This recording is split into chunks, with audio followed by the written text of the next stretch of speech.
Kakak gue sampai nggak mau naik ke lantai 3 di rumah ini, gara-gara dia lihat sosok cewek yang menyerupai saudara gue yang lagi nginep mondar-mandir dari tangga atas ke kamar mandi tengah malam. Assalamualaikum warahmatullahi wabarakatuh. Selamat datang di Tiga Sisi, Nyata, Gaib, Rahasia.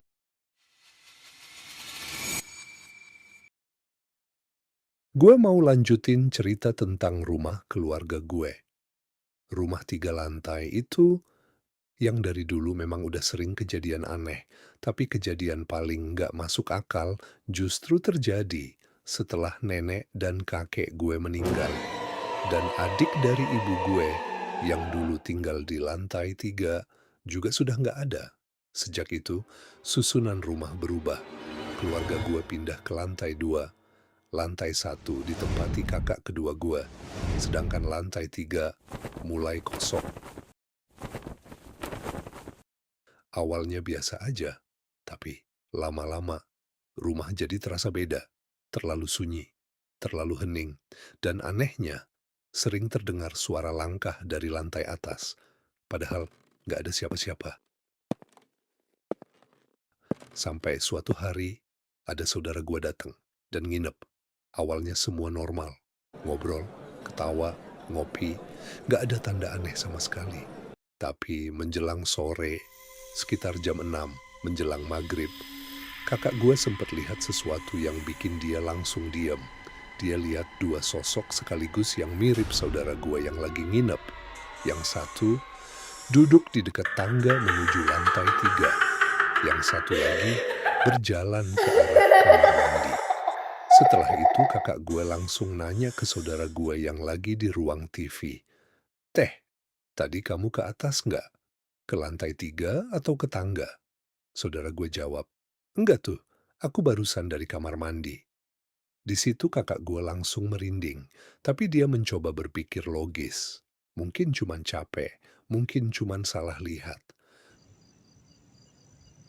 Namun semakin malam datang, suasana rumah justru berubah. Udara terasa lebih dingin dari biasanya, sunyi terasa lebih dalam dari sebelumnya. Dan saat semua penghuni rumah sudah tidur lebih dulu, tinggal kakak gue dan saudara gue yang masih bangun di ruang TV. Tiba-tiba, mereka berdua mencium bau bunga melati. Padahal tidak ada bunga di rumah dan tidak ada satupun yang memakai parfum. Nggak lama setelah itu, suara langkah kaki mulai terdengar lagi. Pelan, tapi jelas. Seperti seseorang berjalan mondar-mandir di lorong rumah.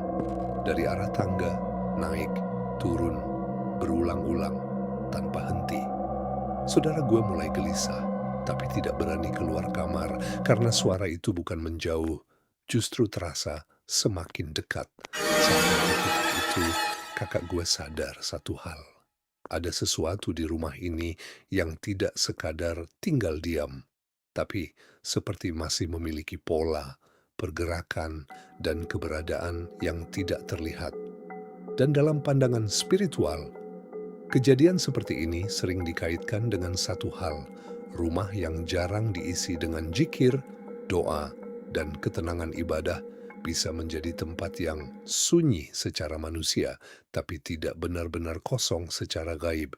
Bukan untuk menakut-nakuti, tapi sebagai pengingat bahwa setiap tempat yang kita tinggali bukan hanya butuh kebersihan fisik, tapi juga ketenangan spiritual.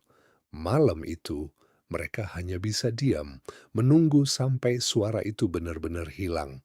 Dan entah kenapa, sejak malam itu juga, kakak gue tidak pernah lagi berani naik ke lantai 3 sendirian.